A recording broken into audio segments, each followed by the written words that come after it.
അസ്സലാമലൈക്കും, നമസ്കാരം. ഞാൻ മജീദാണ്. അപ്പോൾ വാഹനം ഓടിച്ചിട്ട് പിന്നെ പോലീസ് പിടിച്ചിട്ട് എന്തെങ്കിലും ഫൈൻ ഉണ്ടെങ്കിൽ എത്രയും പെട്ടെന്ന് പോയി ഞാൻ അടച്ചുകൊണ്ടു, അല്ലെങ്കിൽ എൻ്റെ അവസ്ഥ വരും. ഇത് ഞാൻ 2021 ഞാനും എൻ്റെ ഭാര്യയും വെച്ചാൽ വയനാട് കാണാൻ പോയതാണ്. അപ്പോൾ പിന്നെ വയനാട് പിന്നെ ചുരം കയറിങ്ങാണ്ട് ഏറ്റവും ടോപ്പിലെത്തിയാൽ എല്ലാവരും നമ്മൾ ആ ചുരം റോഡ് നമ്മൾ കാണാൻ നമുക്ക് നല്ല കൗതുകമാക്കാം. കാരണം അങ്ങനെ വളഞ്ഞു പൊളഞ്ഞ റോഡാണല്ലോ. അപ്പോൾ ഏറ്റവും ടോപ്പ് ഞങ്ങൾ അവിടെ ഇറങ്ങി കഴിഞ്ഞിട്ട് ഞങ്ങൾ അതൊക്കെ കണ്ടുകാണ്ട് വീണ്ടും ഞങ്ങൾ ബൈക്കുമ്പോൾ കയറിയാണ്ട് ഞാൻ ഹെൽമെറ്റ് അപ്പം തന്നെ വെച്ചിരുന്നു. എൻ്റെ ഭാര്യ വെച്ചാൽ ഹെൽമെറ്റ് വെക്കാൻ കുറച്ച് ഒരു സെക്കൻഡുകൾ താമസം വന്നു. അപ്പോൾ ആ വെൽക്കം ടു ആ പിന്നെ വയനാട് ചെയ്ത ആ കവാടമുണ്ടല്ലോ, ആ കവാടം കടക്കലും പോലീസ് RDO കൈ കാണിക്കലും ഒപ്പമായി. അതിൽ പോലീസിനെ കണ്ടപ്പോൾ ഹെൽമെറ്റ് ശരിക്കും പിന്നെ തലയിൽ വെക്കാനുള്ള ടൈം കിട്ടിയില്ല. കുറച്ച് സെക്കൻഡിൻ്റെ പിന്നെ മിസ്റ്റേക്കാണ് വന്നത്. അതിൽ കൈയാട്ടി നിർത്തി. അതിൽ ഞാൻ പറഞ്ഞു വെച്ചാൽ ഹെൽമെറ്റ് വെച്ചുകൊണ്ട് തന്നെ ഞങ്ങൾ പോന്നിക്കണം. പക്ഷേ ഞങ്ങൾ ഇപ്പോൾ ഇവിടെ ഇറങ്ങിയാണ്ട് പിന്നെ ഞങ്ങൾ ഇപ്പോൾ വണ്ടി കയറിയിട്ടുള്ളൂ. അപ്പോൾ ചെറിയ താമസം വന്നിട്ടുള്ളൂ സാറേയായിരുന്നു. അതിൽ അങ്ങനെയൊക്കെ താണോട് പറഞ്ഞു എന്നാൽ അത് ഒഴിവാക്കിയായിരുന്നു, ക്യാൻസലാക്കിയായിരുന്നു ഏത് ഫൈൻ എഴുതിയത്. പക്ഷേ എന്നിട്ട് ഞങ്ങൾ വയനാടൊക്കെ ഇറങ്ങിയാണ് വീട്ടിലെത്തിയാണ്ട് കുറച്ച് മാസമൊക്കെ കഴിഞ്ഞപ്പോൾ എൻ്റെ ഫോണിലേക്ക് മെസ്സേജ് വന്നു, ഇങ്ങനെ വെഹിക്കിൽ ഹെൽമെറ്റ് വെച്ചില്ല അറിഞ്ഞാണ്ട് പിന്നെ ഫൈൻ അടക്കാൻ പറഞ്ഞാണ്ട് മെസ്സേജ് വന്നു. അപ്പോൾ അന്ന് ഈ സാറ് ഇങ്ങനെ ഒഴിവാക്കിയെന്ന് പറഞ്ഞതല്ലേ, അതിൽ അന്ന് അത് അടച്ചില്ല ചുരുക്കി പറഞ്ഞാൽ. അതിൽ പിന്നെ ഇപ്പോൾ ഞാനിപ്പോൾ ഇന്നലെ നോക്കുമ്പോണ്ട് ആ ഫൈന് അതേമാതിരിയിലുണ്ട്. അതിൽ ആ ഫൈൻ അടക്കാൻ വേണ്ടിയാണ്ട് ഞാൻ അക്ഷയ കയറി. അപ്പോൾ പറയുന്നത് ഇത് കൽപ്പറ്റ വെച്ചാൽ വയനാട് കോടതിയിൽ കൊണ്ടുപോയി അടക്കണം.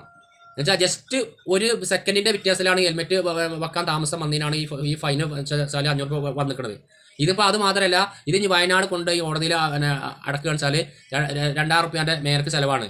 കാരണം യാത്രക്കുള്ള പൈസ, ചിലവിൻ്റെ പൈസ, പിന്നെ ഇത് അടക്കേണ്ട പൈസ. അപ്പോൾ ദയവ് ചെയ്താണ്ട് ഇതേമാതിരിയൊക്കെ ഫൈന് വരികയാണെന്ന് വെച്ചാൽ ഒരു 6 മാസത്തിൻ്റെ ഉള്ളിൽ നിങ്ങൾ കൊണ്ടുപോയി അടച്ചോളൂ. അല്ലെങ്കിൽ എവിടുന്നാണ് നമ്മളെ പിന്നെ പിടിച്ചത് പിന്നെ ആ സ്ഥലത്തിൽ ആ കോടതിയിൽ കൊണ്ടുപോയി അടക്കേണ്ടി വരും. എൻ്റെ ഒരു അവസ്ഥ വരും. ഇത് ചെറിയൊരു സെക്കൻഡിൻ്റെ താമസം ഹെൽമെറ്റ് വെക്കാൻ താമസം വന്നു, അതിനാണ് ഈ ഫൈനാണ് സാർ ചെയ്തത്. ആ സാറിനൊക്കെ പറഞ്ഞാൽ 60,000 രൂപ ശമ്പളമല്ല സാറാക്കാരം. നമ്മളൊക്കെ പറഞ്ഞാൽ കൂലിപ്പണി എടുത്തിട്ട് കിട്ടിയിട്ട് വേണം. ഇതൊക്കെ ഏതെങ്കിലും ഒരു പോലീസുകാർ ഇങ്ങനെ ചെക്ക് ചെയ്യുന്ന പോലീസുകാർ ഇത് കേൾക്കുന്നുണ്ടെങ്കിൽ ദയവ് ചെയ്ത് ചെറിയ സെക്കൻഡൊക്കെ താമസം ഉണ്ടെങ്കിൽ കാരണം ഈ നമ്മുടെ നാട്ടിൽ നമ്മുടെ കേരളത്തിൽ കൂടുതൽ സാധാരണക്കാരാണ് ഫൈൻ ചെയ്താൽ നിൽക്കരുത്. അതല്ല ഹെൽമെറ്റ് ഇല്ലാതെ പറ്റ യാത്ര ചെയ്യാൻ ലൈസൻസ് പിന്നെ ഇല്ലാതെ യാത്ര ചെയ്യാൻ ചാലും പോകടം ഇല്ല യാത്ര ചെയ്യാൻ ചാലും നിങ്ങൾ ഫൈൻ ചെയ്തുകൂടി. അതിന് ഫൈൻ ചെയ്താൽ എല്ലാ അധികാരവും നിങ്ങൾക്കുണ്ട്, ഏതും വേണം. പക്ഷേ ചെറിയ സെക്കൻഡിൻ്റെ വ്യത്യാസത്തിൽ ഹെൽമെറ്റ് വെക്കാൻ താമസം വന്നാൽ ഇതേമാതിരി ദയവ് ചെയ്തുകൊണ്ട് എഴുതരുത്. ഇനി എനിക്കിത് 2500 രൂപേൻ്റെ ചിലവാണ്. വയനാട് പോയാണ്ട് ഞാൻ അത് അടക്കണം. പിന്നെ അതിൽ പിന്നെ അക്ഷയ് എന്ന് പറഞ്ഞു, ഇത് നിങ്ങൾ കാളയിൽ പോലീസ് സ്റ്റേഷനിൽ പോയാണ്ട് പറഞ്ഞാൽ ചിലപ്പോൾ അവർക്ക് എന്തെങ്കിലും കാട്ടാൻ പറ്റുമെന്ന് പിന്നെ ആ സ്റ്റേഷനിൽ പോയി പറഞ്ഞാൽ മതിയാണ്. അല്ലെങ്കിൽ കാളയിൽ പോലീസ് സ്റ്റേഷൻ ഇന്നലെ പിന്നെ രാത്രി ഞാൻ ചെന്നു. അവിടെ ഒരു രസമുണ്ട്.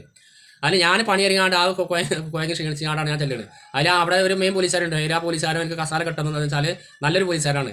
അതിൽ ആ പോലീസുകാരൻ്റെ ഈ പിന്നെ ജോലി ചെയ്യുന്ന വേറെ പോലീസുകാരോട് പെന്നും പേപ്പറും എടുത്തുകൊണ്ടിരാൻ പറഞ്ഞു.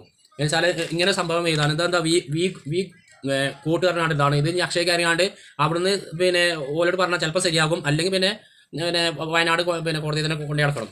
അപ്പോൾ ഇത് നമ്മൾ പെന്നും പേപ്പറും പിന്നെ എടുത്തുകൊണ്ടാണ് ആ സാറിൻ്റെ താഴെ ഒരു പിന്നെ പോലീസുകാരോട് പറഞ്ഞു. അല്ല ആ പോലീസുകാരൻ കേട്ടിട്ടുണ്ടായിരുന്നു, ഞാൻ വെള്ളമടിച്ചാണ് ചെന്നിട്ട് ആ ഊതന മെഷീൻ ഉണ്ടല്ലോ അതാണ് കൊണ്ടുവരാൻ പറഞ്ഞത് കരുതിയാണ്ട് ആ പോലീസുകാരനെ എന്നോട് വന്നോട് ഊതാൻ പറഞ്ഞു. അപ്പോൾ ഞാൻ എന്തെങ്കിലും ഞാൻ നാടാടെ പോലീസ് സ്റ്റേഷനിൽ പോകണം. ഞാൻ എന്തെങ്കിലും ഞാനായിട്ടുണ്ട് ഊതി പറഞ്ഞിട്ട് ഊതി. അതിൽ ആ കൊണ്ടുവരാൻ പറഞ്ഞ പോലീസുകാരൻ ഈ പോലീസുകാരൻ ചെയ്താണോ താങ്കൾ പിന്നെ എന്ത് പണിയാണ് കാണിക്കുന്നത്? ഞാൻ ഒരു പെന്നും പേപ്പറും കൊണ്ടുവരാൻ പറഞ്ഞല്ലേ, എന്നാൽ അങ്ങനെ എങ്ങനെയാണ് എന്നോട് സോറിയൊക്കെ പറഞ്ഞു. ഞാൻ പറഞ്ഞ സാരല്ല, അയാൾക്ക് അങ്ങനെ കേട്ടെടുത്ത് പേച്ചാക്കാം, അതൊന്നും കുഴപ്പമില്ല, സാരല്ലാണ്. അപ്പോൾ അങ്ങനെ ചെറിയൊരു പിന്നെ പ്രശ്നം തന്നെ ആളെ പോലീസ് സ്റ്റേഷനിൽ പോയപ്പോണ്ടായിരുന്നു. അപ്പോൾ ദയവ് ചെയ്യാണ്ട് ഇങ്ങനെ ഫൈൻ ഇട്ട് കാണിച്ചാൽ അത്രയും പെട്ടെന്ന് കൊണ്ടേ അടച്ചുകൊണ്ടു, അല്ലെങ്കിൽ നമ്മളെ ചെക്ക് ചെയ്ത പിന്നെ അവിടെ പിന്നെ കോടതി പോയാണ്ട് അടക്കേണ്ടി വരും. ഇനി എനിക്കിത് 2,500 രൂപ ചിലവാണ് ചുരുക്കി പറഞ്ഞാൽ. ഓക്കെ, അപ്പോൾ ഇത് നിങ്ങളുടെ ശ്രദ്ധയിൽ പെടുത്താൻ വേണ്ടിയാണ് ഇന്ന് വീഡിയോസിൽ വന്നിട്ട്. അപ്പോൾ അടുത്ത വീഡിയോസിൽ കാണാം. ബൈ.